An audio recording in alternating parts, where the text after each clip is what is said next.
মানুষের ক্রোধ হলো অনেকটা শিবের তৃতীয় নয়নের মতো। এবার হয়তো এই কথা শুনে অনেকে আমায় বলবে যে তোমার এত বড় ক্ষমতা হলো কী করে যে তুমি বললে মানুষের ক্রোধ শিবের তৃতীয় নয়নের মতো। কীভাবে তুমি এই কথাটা বললে?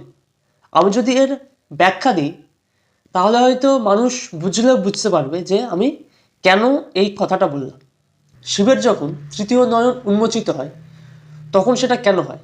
সমাজে যখন পাপ, অন্যায়, অত্যাচার এই সমস্ত কিছু বেড়ে যায়, যখন মানুষেরা অত্যাচারিত হয়, স্বর্গে যারা দেবতারা আছে দেবতারা যখন সংকটে পড়ে, অর্থাৎ দেবতাদের যখন কিছু করার ক্ষমতা থাকে না, যে সমস্ত দেবতা আছে তারা যখন অসহায় হয়ে পড়ে এবং তারা যখন শিবের শরণাপন্ন হন, তখন শিবের ক্রোধের সঞ্চার হয় এবং এই ক্রোধ যখন সমস্ত সীমা অতিক্রম করেছে, অর্থাৎ ক্রোধের যখন চূড়ান্ত পর্যায়ে চলে আসে, তখন কি হয়? তখন শিবের তৃতীয় নয়ন উন্মোচিত হয়। এর ফলে কি হয়? এর ফলে পাপের বিনাশ হয়। ঠিক সেই রকম আমাদের যে ক্রোধ আছে, অর্থাৎ মানুষের যে ক্রোধ আছে, মানুষের এই ক্রোধটা হচ্ছে খানিকটা সেরকম।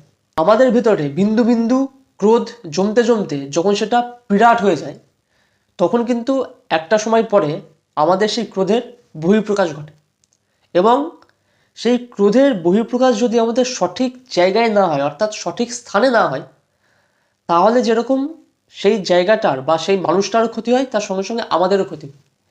সেই কারণেই আমার বলার উদ্দেশ্য, সেই কারণে আমি বলতে চাইছি যে মানুষের ক্রোধ হচ্ছে শিবের তৃতীয় নয়নের মতো। শিবের তৃতীয় নয়ন যখন উন্মোচিত হয় তখন সংহারের জন্য উন্মোচিত হয় এবং সেটা পাপের বিনাশের জন্য।